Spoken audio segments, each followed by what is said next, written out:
इन mini skirt वाली लड़कियों ने कभी कोई लड़का देखा ही नहीं था, क्योंकि ये लड़कियों का प्लेनेट है। सब अपनी सहेलियों को बुलाकर देखने आ गई। सोच रही थी कि इसे पकड़कर रानी को दे दें। उन्हें क्या पता था कि वहाँ जमीन पर 3 और लड़के पड़े हैं। जैसे ही चारों लड़कों को महल ले जाया गया, एक लड़की खुद को रोक नहीं पाई और सीधे एक लड़के की तरफ दौड़ गई। बाकी लड़कियां थोड़ी शर्मिंदा हो गई और जल्दी से उसे अलग ले गई। उन्हें पता ही नहीं था कि इतनी सारी लड़कियों के बीच फंसे चारों लड़के भी अंदर ही अंदर घबराए बैठे थे, जैसे अगले ही पल ये लड़कियां उन्हें पूरी तरह घेर लेंगी। बस चौथा लड़का थोड़ा शरारती था और एक तरफ खड़ी छोटी लड़की से आंखों ही आंखों में बातें कर रहा था। तभी मास्क पहने रानी बाहर आई और चारों से बड़े ही दोस्ताना तरीके से बातें करने लगी। फिर उनकी मर्जी पूछे बिना रानी ने फैसला कर लिया कि उन्हें उन सहायकों को दे दिया जाएगा जो अच्छा काम कर रहे थे। छोटी सुंदरी ने ये सुना और चुपचाप बाहर निकल गई। सीधा लैब में अपनी बहन बड़ी सुंदरी के पास गई और उसे रानी का फैसला बता दिया। बड़ी सुंदरी कहती है, बढ़िया मौका किसी बाहर वाले को क्यों दे। आदमियों को थोड़ी देर के लिए बंद कर दिया गया था और बड़े भाई ने तो रानी की बात को सीरियसली लिया ही नहीं। वो अपने भाइयों के साथ बैठकर सोचने लगा कि अब भागना कैसे है। तीसरे भाई को लगा कि इन औरतों से ही कुछ मदद मिल सकती है। यहाँ सब कुछ नया था तो बाहर निकलने के लिए किसी की हेल्प तो चाहिए ही थी, लेकिन चौथे भाई को तो बस लड़कियां ही दिखती थी। उसे तो लगता था कि यहाँ हमेशा रहना भी मजे का है। बाकी सब उसकी बातों से चुप ही रह गए। तभी बड़ी सुंदरी ने एक जबरदस्त लाल ड्रेस पहन ली और खाने का बहाना बनाकर सोचा, चलो पहले अपना फेवरेट लड़का चुन लेते हैं। उसकी नजर सीधा सबसे स्मार्ट तीसरे भाई पर गई। तीसरे भाई ने भी अंदर से मदद मिल जाए इसलिए फटाफट उसके साथ मिल गया। बड़ी सुंदरी उसकी हरकत से बहुत खुश हो गई और उसने उन्हें लड़कियों वाले ग्रह के बारे में थोड़ा सा बताया। यहाँ सिर्फ औरतें ही रहती हैं, लेकिन उन्होंने मर्दों के बारे में सुना था। ये चारों यहाँ आने वाले पहले मर्द थे, तो रानी उन्हें कभी जाने नहीं देगी। अभी बात चल ही रही थी कि रानी के गार्ड आ गए। जैसे ही बड़ी सुंदरी को खबर मिली, वो फौरन छुप गई। गार्ड बोला कि रानी को एक आदमी चाहिए। चौथा भाई तो खुद ही जाने को तैयार हो गया, लेकिन बड़े भाई ने उसे रोक लिया। उसे डर था कि कहीं चौथा भाई खूबसूरत लड़की देखकर असली काम ही न भूल जाए। आखिर रानी को मनाना जरूरी था, तभी तो सब घर लौट सकते थे। तो तीसरे भाई ने खुद ही ये जिम्मेदारी ले ली, लेकिन उसकी हरकतों से बड़ी सुंदरी काफी चिढ़ गई। उसे तो पता ही नहीं था कि तीसरे भाई के लिए तो असली मुसीबत आने वाली थी। रानी ने उसे कहा कि चलो थोड़ा मजा करने के लिए एक ड्रिंक ले लो। आदमी फौरन 2 ग्लास भर लाया, लेकिन रानी ने मास्क पहना था तो वो पी ही नहीं सकती थी। आदमी भी बड़ा जिज्ञासु था कि रानी असल में दिखती कैसी है, तो उसने उससे मास्क उतारने की रिक्वेस्ट कर दी, क्योंकि मास्क के साथ तो किस भी नहीं कर सकता था। रानी को ये बात बिल्कुल पसंद नहीं आई।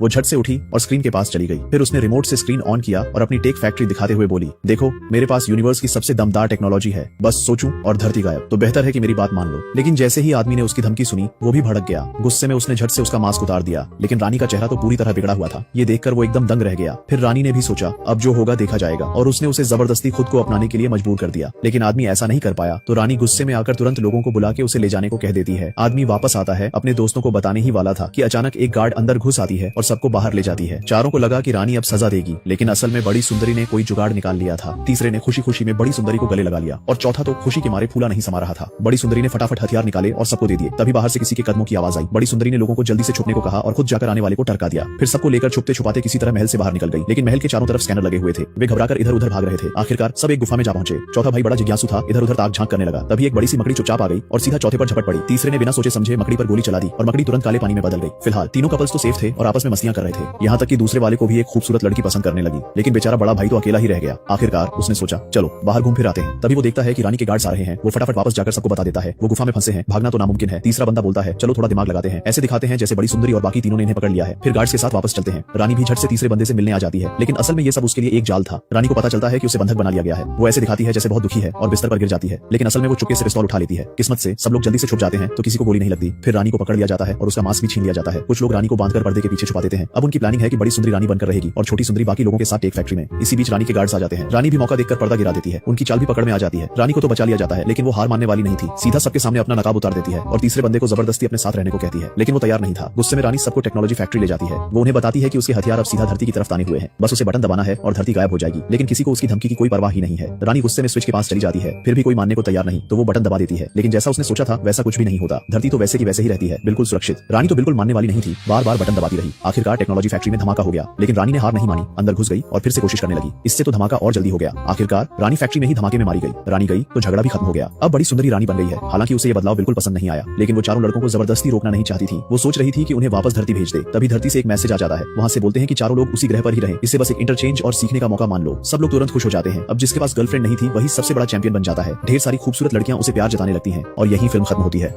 एक आदमी गलती से लड़कियों के टापू पर जा पहुंचा, लेकिन उसे पता नहीं था कि पेड़ों के पीछे ढेर सारी खूबसूरत लड़कियां छुपी हुई थीं और वो उसे ऐसे घूर रही थीं जैसे कोई अजूबा देख लिया हो। वो कुछ समझ ही नहीं पाया था कि लड़कियां उसे सीधा उठाकर ले गईं। जैसे ही आदमी ने आंखें खोली, सामने एक जबरदस्त खूबसूरत लड़की थी। उसे यकीन ही नहीं हुआ तो उसने हाथ बढ़ाकर छू भी लिया कि कहीं सपना तो नहीं देख रहा। जैसे ही उसे यकीन हुआ कि ये सच है, उसके चेहरे पर खुशी छा गई, लेकिन वो कुछ पूछ ही पाता तभी कुछ औरतें बाटब उठाए अंदर आ गईं और हंसते खेलते सीधा आदमी पर टूट पड़ी और उसके कपड़े उतारने लगी। आदमी ने ऐसा पहले कभी नहीं देखा था। वो डर के मारे कुछ कर ही नहीं पाया। उसे सीधा बाटब में डाल दिया गया और अच्छे से रगड़ा गया। ऊपर से कभी कभी ताजे फलों का जूस भी डाल देते थे ताकि आदमी और भी चमक जाए। जल्दी ही लंबी टांगों वाली लड़कियों का एक झुंड वहां आ गया। सब एक्साइटेड और थोड़ी शर्माई हुई उस आदमी को घेर लिया। लड़कियों के टापू में बहुत समय से इतनी मस्ती नहीं हुई थी। आदमी ने बड़ी मुश्किल से कुछ औरतों को वहां से भगाया, लेकिन जैसे ही उसने देखा कि बाकी लड़कियां उसे देख रही हैं, वो तुरंत अपना मूड बदलकर बाटब के पानी से उनके साथ खेलने लगा। खेल खेल में थक गया तो शर्माते हुए बाटब में छुप गया। तभी एक लड़की साफ कपड़े लेकर आ गई तो आदमी ने फटाफट पूछ लिया, ये सब क्या है? लड़की ने बताया कि वे सब काफी समय से किसी जवान लड़के से नहीं मिली थी, इसलिए थोड़ी ज्यादा एक्साइटेड हो गई। फिर उनका जोश इतना था कि संभालना मुश्किल हो गया, यहाँ तक कि तौलिया भी खुद उन्होंने ला कर दिया। लड़के ने भी सोचा चलो जो करना है कर लो, और फिर तौलिया लपेटकर जैसे तैसे बाहर भाग गया। उसे क्या पता था कि वो भेड़ियों के अड्डे से निकलकर सीधा बाघ के अड्डे में फंस जाएगा। काम कर रही सारी खूबसूरत लड़कियां एकदम रुक गईं। सबकी नजरें आदमी पर टिक गईं और वो खुद ब खुद उसकी तरफ खींची चली आईं। बेचारा आदमी तो एकदम लड़कियों के बीच घिर गया। आखिरकार जैसे तैसे वो नीचे झुककर बाहर निकला और उसे कपड़े पहनने का मौका मिल ही गया। आदमी को लगा कि वो यहाँ अकेला मर्द है, लेकिन फिर उसे एक और अंकल मिल गए जो उसे मारना चाहते थे, क्योंकि इस जगह पर एक साथ दो मर्द नहीं रह सकते थे। अगर वो जिंदा रहता तो अंकल को मारना पड़ता, लेकिन अंकल ने अपनी दुख भरी कहानी याद की और सोचा कि ये बंदा भी जल्दी ही वही सब झेलेगा, तो उसका दिल नहीं माना और उसने मारने का इरादा छोड़ दिया। फिर वो आदमी को खिड़की के पास ले गया और बोला, देखो बाहर जो बच्चे खेल रहे हैं वो मेरी बेटियां हैं। अगर कोई लड़का पैदा होता है तो उसे मार देते हैं, और जो हरे कपड़े पहने हैं वो यहाँ की गार्ड है। जंगल में हरा रंग सबसे बढ़िया छुपाव है। ये सब बड़ी तगड़ी और सख्त है और हर रोज गश्त के बाद यहीं आकर नहाती हैं। लेकिन आदमी तो बस पानी में मस्ती करती लड़कियों को देख रहा था, उसे तो कहीं कोई खतरा नजर ही नहीं आ रहा था। उल्टा वो तो बड़ा खुश था। अंकल ने जब देखा कि वो इसे गंभीरता से नहीं ले रहा तो अंकल निराश हुए। असल में ये अंकल तो बस 32 साल के हैं, लेकिन यहाँ सिर्फ 4 साल में ही इनकी हालत ऐसी हो गई है कि अब ये बूढ़े लगने लगे हैं और दिमागी हालत भी कुछ ठीक नहीं है। ये जो खूबसूरत लड़की है वो भी इन्हीं के साथ पकड़ी गई थी। वो लड़की थी इसलिए बच गई, लेकिन फिर भी हर वक्त डर के साए में रहती थी। आदमी ने कहा कि वो उसे और अंकल को यहाँ से ले जाएगा, पर उसे पता ही नहीं चला कि पीछे एक गार्ड उनकी बातें सुन रही थी। जब खूबसूरत लड़की ने देखा तो उसने आदमी से कहा कि जाओ उसे पटाने की कोशिश करो, क्योंकि टापू के लोग उनकी भाषा नहीं समझते, तो बस ऐसा दिखाओ जैसे तुम्हें वो लोग बहुत पसंद है। आदमी गार्ड की शक्ल देखकर बिल्कुल भी खुश नहीं था, लेकिन क्या करे, मजबूरी थी। जैसे ही गार्ड ने उसकी तरफ दोस्ती का इशारा देखा वो तो तुरंत उस पर टूट पड़ी। आदमी जैसे तैसे खुद को बचाने की कोशिश कर रहा था, तभी वहां से गुजरने वाले बाकी औरतें भी ये देखकर जोश में आ गए और झगड़ने लगे। टापू की औरतें एक से बढ़कर एक हैं, कोई भी किसी और को मौका नहीं देना चाहती। इसी चक्कर में आदमी को भागने का मौका मिल जाता है। वो जल्दी से खूबसूरत लड़की के साथ वहां से भागने ही वाला था कि अचानक 2 और लड़कियों ने उसे पकड़ लिया और बोली, रानी तुमसे मिलना चाहती है। आदमी भी बड़ा खुश होकर उनके साथ चला गया। राजकुमारी के टापू की सारी खूबसूरत लड़कियां एक जगह जमा हो गई हैं और रानी भी बेचैनी से आदमी इंतजार कर रही है। जैसे ही आदमी आया सारी खूबसूरत लड़कियां उस पर टूट पड़ी। रानी ये देखकर परेशान हो गई, क्योंकि वो खुद अभी तक नए आदमी का मजा ले ही नहीं पाई थी। उसने जोर से बाकी लड़कियों को वापस बुला लिया। मौत से बचा हुआ आदमी थोड़ा डर गया था। रानी ने ये देखकर भी कोई जल्दी नहीं दिखाई, बस अपने लोगों से कहा कि आदमी के लिए शराब ले आओ। आदमी ने पीने की हिम्मत नहीं की और उसने शराब फेंक दी। फिर वहां 2 अजीब से बर्तन लाए गए और खूबसूरत लड़कियों ने उनमें कुछ जलाया। इस गाढ़े सफेद धुएं का ऐसा असर हुआ कि आदमी थोड़ा खो सा गया और उसके सामने का नजारा ही बदल गया। अब रानी ने चमकदार लाल कपड़े पहन लिए थे और लड़कियां उसके सामने डांस करने लगी। आदमी ये सब मजे से देखता रहा। रानी ने देखा कि आदमी पूरी तरह से उसके जादू में फंस चुका है, तो वो धीरे धीरे उसकी तरफ बढ़ने लगी। आदमी को बिल्कुल भी पता नहीं था कि खतरा उससे इतने करीब आ गया है और उसके दोस्त उसे ढूंढने के लिए नदी पार कर रहे थे। लेकिन जैसे ही वो जंगल में घुसे उन पर अचानक हमला हो गया। अगले दिन जब खूबसूरत लड़की ने आदमी को उठाया तब उसे समझ आया कि रानी ने उसके साथ सुहागरात मना ली। सुंदर लड़की ने उसे बताया कि टापू के सारे लोग बाहर चले गए हैं, तो भागने का अभी सबसे अच्छा मौका है। वो बस छुपते छुपते गलती से टारगेट बोर्ड पर लग जाता है। तब पता चला था कि अंकल को तो पहले ही मार दिया गया था। खतरे को भांपते हुए आदमी ने फटाफट लड़की का हाथ पकड़ा और दोनों भाग ली। दोनों अभी जंगल में घुसे ही थे कि गार्ड्स को पता चल गया और वो भी पीछे पीछे दौड़ पड़े। रास्ते में दोनों ने अपने दोस्तों की लाशें देखी, लेकिन दुखी होने का टाइम ही नहीं था। बस जल्द से जल्द वहां से निकलना था। छुपने के लिए दोनों ने खुद को हरे रंग से पोत लिया और केले के पत्तों से खुद को ढक लिया, जिससे वो गार्ड्स की नजरों से बच गए। लेकिन जंगल में ज्यादा देर तक छुपे रहना तो नामुमकिन था। तभी आदमी की नजर एक तैरते हुए टापू पर पड़ी, तो वो फटाफट उस लड़की को लेकर तैरता हुआ वहां पहुंच गया। उसी वक्त एक प्लेन उनके सिर के ऊपर से उड़ गया, तो दोनों फटाफट बाहर निकलकर मदद के लिए हाथ हिलाने लगे। किस्मत से पायलट ने उन्हें देख ही लिया और दोनों की जान बच गई। आदमी का लड़कियों के टापू का सफर बेकार नहीं गया, कम से कम एक खूबसूरत बीवी तो मिली।